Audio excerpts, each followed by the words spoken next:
ಇದು 12 ರಾಶಿಯ ನವರತ್ನಗಳ ವಿಶೇಷತೆಯನ್ನು ತಿಳಿಸ್ಕೊಟ್ಟಿದ್ದೆ. ಇನ್ನು ಗುರುಜಿ, ಪ್ರತಿಯೊಂದು ವಿಚಾರಕ್ಕೂ ಕೂಡ ಒಂದೊಂದು ಬಣ್ಣದ ಹರಳಿದೆ. ಸೊ ಪ್ರತಿಯೊಂದು ಸಮಸ್ಯೆಗೂ ಒಂದೊಂದು ನವರತ್ನ ಇದೆ, ಇದನ್ನ ಧರಿಸಿದ್ರೆ ಒಳಿತಾಗುತ್ತೆ ಅನ್ನೋದನ್ನ ನಾವು ಕೇಳ್ಪಟ್ಟಿದ್ದೀವಿ. ಈಗ ಮೊದಲನೇದಾಗಿ ಉತ್ತಮ ವಿದ್ಯಾಭ್ಯಾಸಕ್ಕಾಗಿ ಯಾವ ಹರಳನ್ನ ಧರಿಸಬೇಕು, ಯಾವ ಬಣ್ಣದ್ದಾಗಿರಬೇಕು ಗುರುಜಿ? ಬಣ್ಣ ಅನ್ನುವಂಥದ್ದು ನವರತ್ನಗಳಲ್ಲಿ ವಿಶೇಷವಾಗಿರುತ್ತದೆ.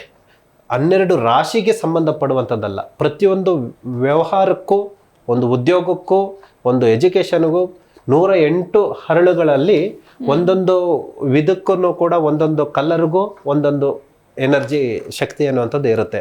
ವಿದ್ಯಾಭ್ಯಾಸಕ್ಕೆ ಮೂಲವಾಗಿ ಮರತಕವನ್ನು ಜೋಡಿಸ್ಕೋಬಹುದು ಮತ್ತು ನವರತ್ನಗಳಲ್ಲಿ ಆಯಾಯ ವಿಧಾನಗಳಲ್ಲಿ ಆ ರಾಶಿ ನಕ್ಷತ್ರವರಿಗೆ ನವರತ್ನ ಧರಿಸುವಂಥದ್ದೇ ವಿಧಾನ. ಆದರೆ ಪ್ರತಿಯೊಬ್ಬರಿಗೂ ರಾಶಿ ನಕ್ಷತ್ರಕ್ಕೆ ಸಂಬಂಧಪಡುವಂತಹ ಎಕ್ಸಾಂಪಲ್ ಆಗಿ ಇವಾಗ ವೃಶ್ಚಿಕ ರಾಶಿಯವರೆಗೆ ಮಾಣಿಕ್ಯವನ್ನು ಧರಿಸಬೇಕು ಅನ್ನೋದಿರುತ್ತೆ, ಹವಳ ಅಥವಾ ಮಾಣಿಕ್ಯವನ್ನು ಧರಿಸಬೇಕಾಗಿರುತ್ತೆ.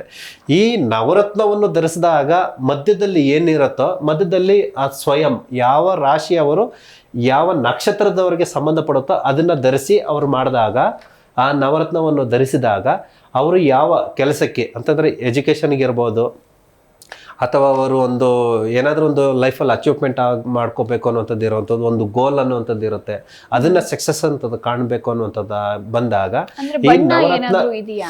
ಈ ನವರತ್ನ ಜೋಡಿಸ್ತಾರಲ್ವ, ಆ ನವರತ್ನ ಜೋಡಿಸುವಾಗ ಮಧ್ಯ ಹರಳು ಅನ್ನೋಂಥದ್ದು ಏನಿರುತ್ತೋ ವಿಶೇಷವಾಗಿ ನವರತ್ನಕ್ಕೆ ಬೇರೆ ಹರಳಿರುತ್ತೆ.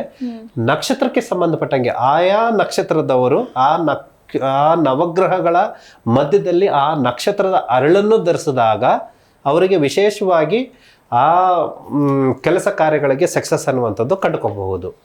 ಓಕೆ ಗುರುಜಿ, ಇನ್ನು ದಾಂಪತ್ಯ ಜೀವನ ಸುಖಕರವಾಗಿರೋದಕ್ಕೆ ಯಾವ ಹರಳನ್ನ ಧರಿಸಬೇಕು ಅಂತ? ದಾಂಪತ್ಯ ಜೀವನದ ಸಮಸ್ಯೆಗಳಿಗೆ, ದಾಂಪತ್ಯ ಜೀವನದಲ್ಲಿ ತಡೆ ಆಗುತ್ತಾ ಇರುವಂತಹ ಸಂತಾನ ಫಲಕ್ಕೆ ಈ ಎರಡಕ್ಕೂ ಕೂಡ ನವರತ್ನಗಳಿಂದ ಹೇಗೆ ಸಕ್ಸಸ್ ಅನ್ನುವಂಥದ್ದು ಕಂಡುಕೋಬೇಕು ಅಂತಂದರೆ, ಪತಿಯ ಮತ್ತು ಪತ್ನಿಯ ಹರಳನ್ನು ಸೆಲೆಕ್ಟ್ ಮಾಡಿಕೊಂಡು ಈ ನವರತ್ನಗಳ ಮತ್ತು ನವಧಾನ್ಯಗಳಿಗೆ ಜೊತೆಗೆ ಸೇರಿಸಿಕೊಂಡು ಮೂಲೋಪಚಾರ ಅನ್ನುವಂಥದ್ದು ಏನಿರುತ್ತೆ, ಶ್ರದ್ಧಾ ಭಕ್ತಿಯಿಂದ ಮೂಲೋಪಚಾರವನ್ನು ಅನುಸರಿಸಿ ಅಶ್ವತ್ಥಕಟ್ಟೆಯ ಬಳಿಗೆ ಹೋಗಿ ಆರ್ಘ್ಯವನ್ನು ಬಿಡುತ್ತಾ ಸೂರ್ಯ ನಮಸ್ಕಾರವನ್ನು ಮಾಡುತ್ತಾ ಅವುಗಳಿಗೆ ಅರ್ಪಿಸಿದಾಗ ಕೌಟುಂಬಿಕ ಕಲಹ ಅನ್ನುವಂಥದ್ದು, ಗಂಡ ಹೆಂಡತಿಯರಲ್ಲಿ ವಿರಸ ಮನಸ್ತಾಪಗಳು ಅನ್ನುವಂಥದ್ದು ಏನಿರುತ್ತೋ ಮತ್ತು ಸಂತಾನ ಫಲದ ವಿಳಂಬದ ಸಂತಾನ ಫಲ ಅನ್ನುವಂಥದ್ದು ಏನಿರುತ್ತೋ ಅದನ್ನು ಕೂಡ ಈ ಎರಡಕ್ಕೂ ಕೂಡ ಸಕ್ಸಸ್ ಅನ್ನುವಂಥದ್ದು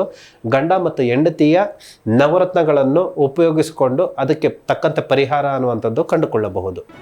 ಜಿ ಕನ್ನಡ ನ್ಯೂಸ್ ಈಗ ನಿಮ್ಮ ಮನೆಯಲ್ಲೇ ನೋಡಿ, ಎಲ್ಲ ಕೇಬಲ್ಗಳಲ್ಲಿ ಈಗ ಲಭ್ಯ.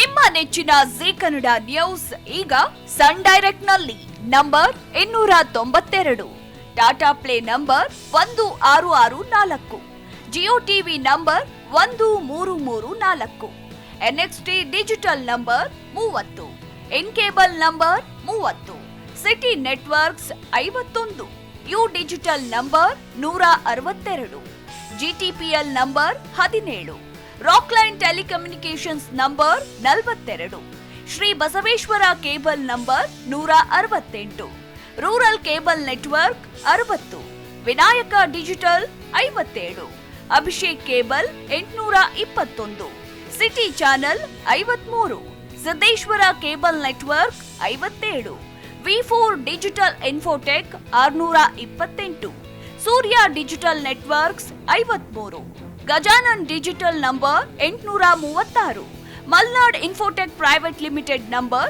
56, metrocast number 830, victory digital number 167ರಲ್ಲಿ ನೋಡಿ ಆನಂದಿಸಿ.